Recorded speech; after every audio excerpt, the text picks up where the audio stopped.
Kami dari kelompok 3 yang terdiri dari Arya Sabah Zahira, Monika Joseph Wijaya. Fatarana Roshida Cudori. Jadi di sini kami akan menjelaskan mengenai langkah-langkah praktikum mengenai unit 5, yaitu model saluran dua kawat. Praktikum ini bertujuan untuk memahami model saluran transmisi dua kawat dan memahami metode pengukuran impedansi karakteristik saluran. Selamat menyaksikan.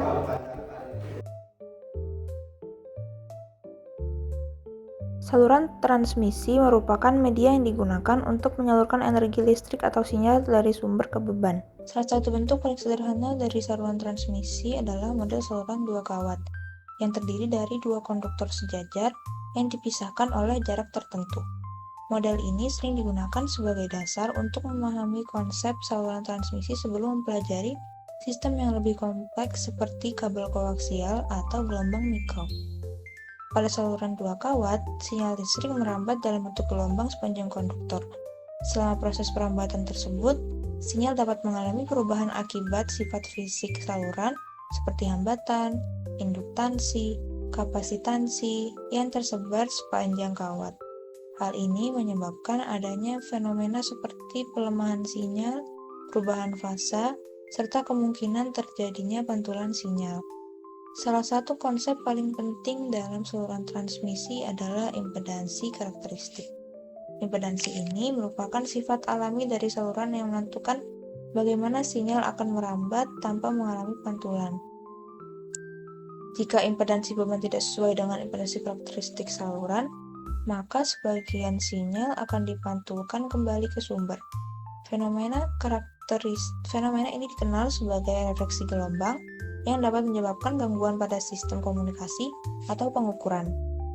Pengukuran impedansi karakteristik biasanya dilakukan dengan beberapa metode, seperti metode tegangan arus atau pengamatan gelombang berdiri. Tujuan dari pengukuran ini adalah untuk mengetahui kondisi saluran apakah sudah sesuai dengan beban yang digunakan. Dengan pemahaman ini, mahasiswa dapat mengoptimalkan sistem transmisi agar efisien dan minim gangguan. Selain itu, penggunaan alat seperti multimeter dan penjajah frekuensi membantu dalam memastikan parameter listrik yang terlibat tetap sesuai dengan kondisi yang diharapkan. Kombinasi berbagai alat ini memungkinkan analisis yang lebih komprehensif terhadap karakteristik saluran dua kawat.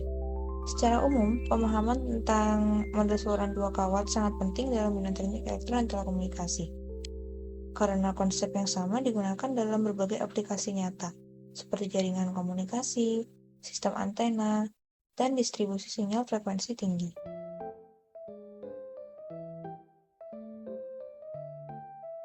Pada praktikum ini, langkah pertama yang dilakukan adalah menyiapkan seluruh alat dan bahan seperti transmission line model, generator fungsi, multimeter, resistor 300 ohm, serta kabel jumper. Setelah semua alat siap, rangkaian disusun sesuai gambar pada modul praktikum. Generator fungsi dihubungkan ke transmission line model menggunakan kabel jumper. Multimeter juga dipasang pada titik pengukuran untuk mengukur tegangan U1 dan UR, di mana kabel merah untuk positif dan kabel hitam untuk negatif. Pada percobaan pertama digunakan kondisi open circuit, yaitu ujung saluran dibiarkan terbuka dan tidak dihubungkan oleh jumper. Frekuensi sinyal kemudian diatur mulai dari 100 Hz. Pada frekuensi tersebut dilakukan pengukuran tegangan U1 dan UR menggunakan multimeter. Nilai U1 merupakan tegangan masukan pada saluran, sedangkan UR adalah tegangan pada resistor 300 ohm. Untuk mengukur UR, kabel multimeter dipindahkan ke bawah resistor. Setelah data pada frekuensi 100 Hz diperoleh, frekuensi dinaikkan secara bertahap hingga mencapai 100 kHz. Pengukuran dilakukan berulang pada setiap perubahan frekuensi dan semua hasil dicatat ke dalam tabel pengamatan. Setelah seluruh data open circuit diperoleh, nilai impedansi open dihitung menggunakan rumus berikut.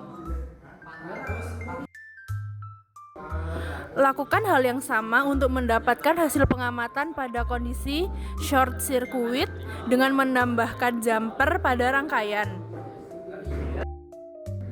Langkah-langkah yang telah dilakukan dapat dilakukan kembali untuk transmission line model yang lain. Selanjutnya kita akan membahas hasil dan pembahasan dalam menentukan impedansi karakteristik model saluran. Pada contoh di sini digunakan model saluran dengan diameter kawat 0,4 mm dan juga panjang 5 km. Di sini terdapat tabel hasil pengukuran model saluran. Terdapat beberapa nilai yang diperlukan di sebelah sini, yaitu U1, UR, Z1 dan juga ZC. Nilai U1 dan juga UR didapatkan dari hasil pengukuran pada praktikum. Sedangkan Z1 didapatkan dari hasil pengukuran Z1 sama dengan U1 per UR. Sebagai contoh, di sini menggunakan nilai yang didapatkan dari hasil pengukuran pada frekuensi 100 Hz, di mana 2094,4 jika dibagi dengan 132, maka akan menghasilkan nilai Z1 yaitu 15,86. Pengukuran ini berlaku pada Z1 dalam kondisi open circuit dan juga short circuit. Setelah itu diperlukan juga nilai ZC yang didapatkan dari perhitungan ZC sama dengan akar Z1 open circuit dikalikan Z1 short circuit. Sebagai contoh di sini kita menggunakan perhitungan akar 15,86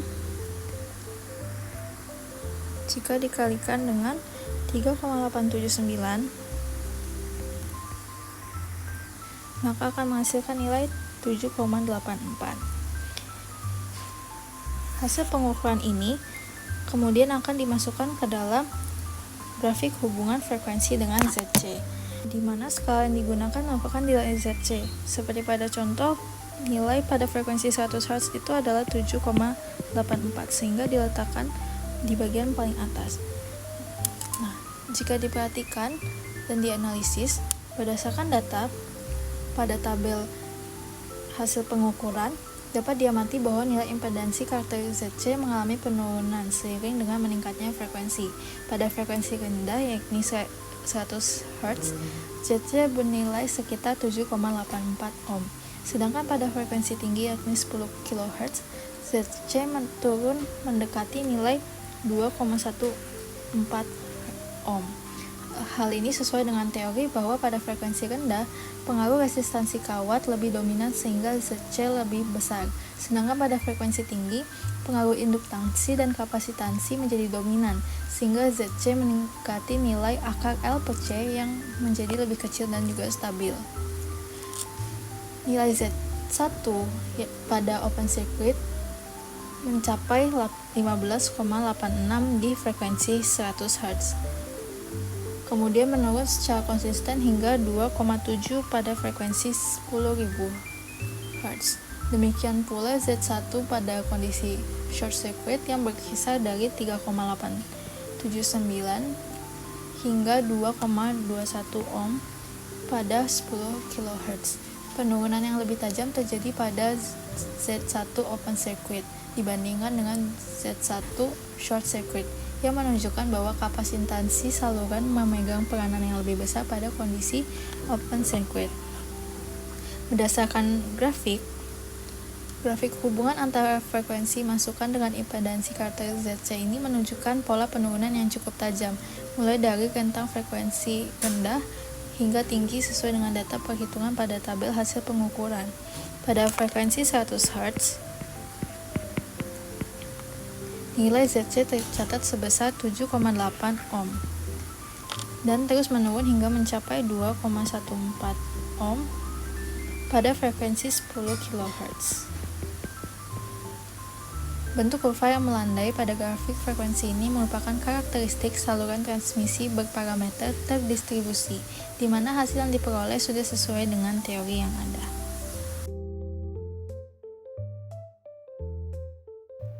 Berdasarkan praktikum yang kami lakukan, dapat disimpulkan bahwa nilai impedansi karakteristik atau ZC dipengaruhi oleh diameter kawat, panjang saluran, dan frekuensi. Dari hasil percobaan, nilai ZC cenderung menurun seiring meningkatnya frekuensi. Setelah itu, metode pengukuran menggunakan kondisi open circuit dan short circuit terbukti dapat digunakan untuk menghitung nilai ZC dengan hasil yang sesuai teori. Sekian dari kelompok kami. Terima kasih.